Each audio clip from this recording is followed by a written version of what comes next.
Hi guys, and welcome to the Sunderland vs Charlton match preview. Now, before we get into this, I just want you guys to know that in the future I won't be doing a match preview for every single game. I'm just doing it for this one because it is the first game of the season and I'm so goddamn excited. Which, to be fair, is massive credit to Stuart Donald, Charlie and Jack Ross as well, you know, and everything that's been going on with the club, because never in a million years did I think after last season I will be excited to, you know, see us play our football in League One. But I'm really excited, and there's a massive buzz going on around the club, and I just can't wait. So what I'm going to do, I'm going to quickly discuss our team news, you know, injuries and what have you, and give you my predicted lineup for the game, and then my prediction. So let's get into it. So injury news, Tom Flanagan, he won't be playing. He's out for I think a week or two.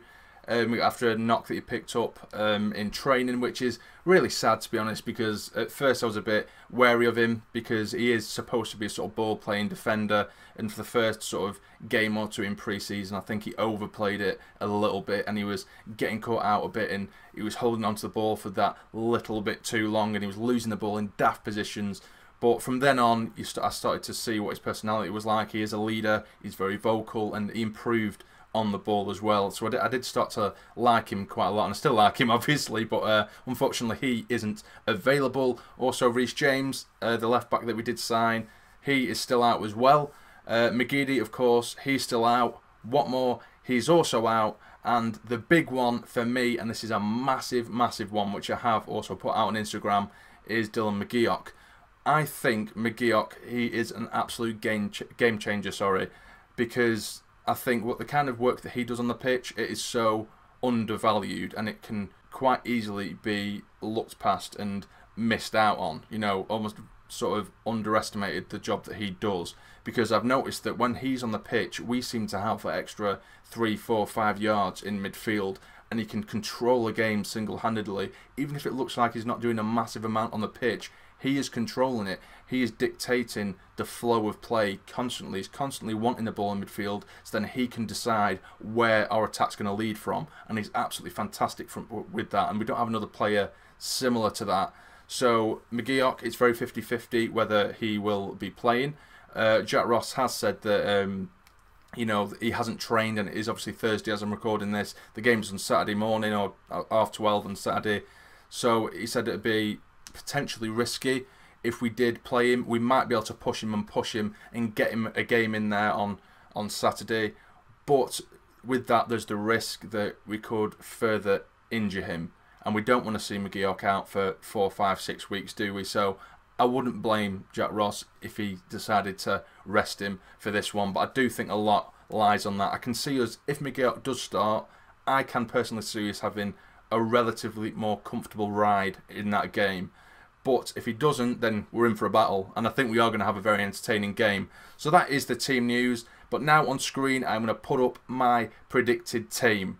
So in goal, we have McLaughlin, of course, who I think is miles ahead of the rest of the goalkeepers that we have to choose from. We have Donald Love playing at right back and Matthews as the left back. I think the wing backs or the full backs in general were quite short on, but I think that is the best sort of right back and left back we can possibly go with. And Baldwin and Louvens in the middle of that defence as well. I think that would work quite well. Baldwin's good with his feet, and he's also a leader, as well as Louvens is a massive leader, a big presence at the back as well. He's a little bit slow, which could prove to be a bit of a problem against Charlton, but I think that would be a relatively decent defence, or at least the best defence we can come up with given our injuries. Now in midfield, this is where I struggled a little bit to choose from, because we do have O'Nien in there, which I'm predicting for him to make his debut, but I was sort of 50-50 as to whether Mumba should play. Personally, I will put Mumba in there. He's someone who I've been very impressed with. But I don't think Jack Ross will risk Mumba, you know, just throwing him straight away at the deep end. I think he will play O'Nien alongside Honeyman.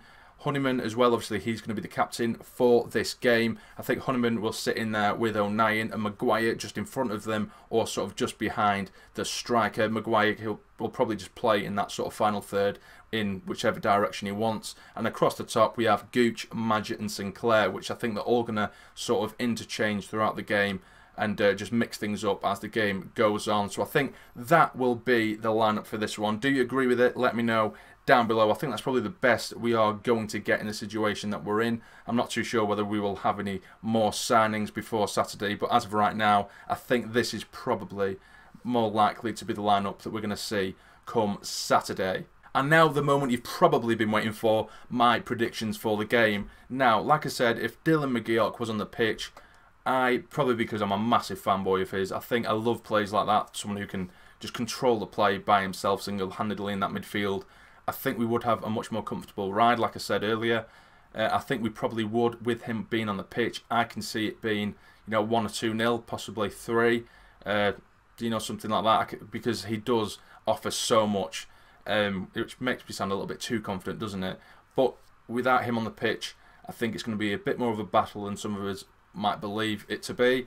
But I am very confident going into this game. The only worry that I do have is that we haven't played a pre-season game at home, which can be a bit of a negative because we have changed the team around a lot. There's been a massive overhaul of the squad, and they haven't experienced the stadium of light yet. It's not going to feel like home to them yet. They haven't experienced it, so it's almost going to be like an away game for a lot of those players.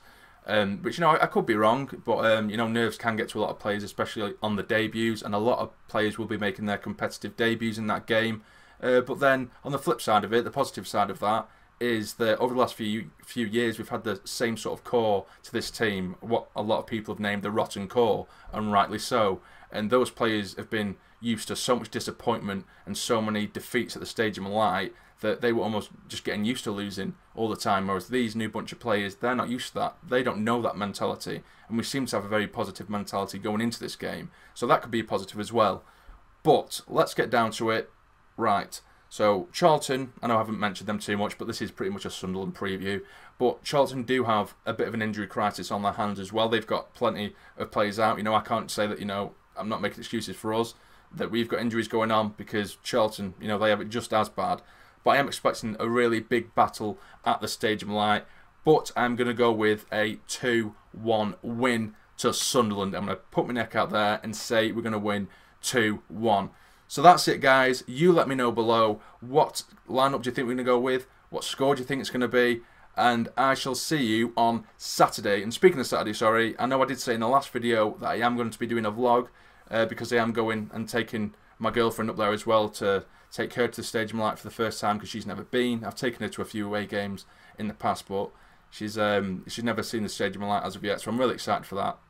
And a few of you guys have spoke with me and said, why don't you just go and enjoy the game? You don't need to vlog it, because I don't really do vlogs anyway, guys. And to be fair, it's probably right, because I don't do vlogs. I'm not the kind of person who, when I'm going around to different places, I don't get my camera out every second.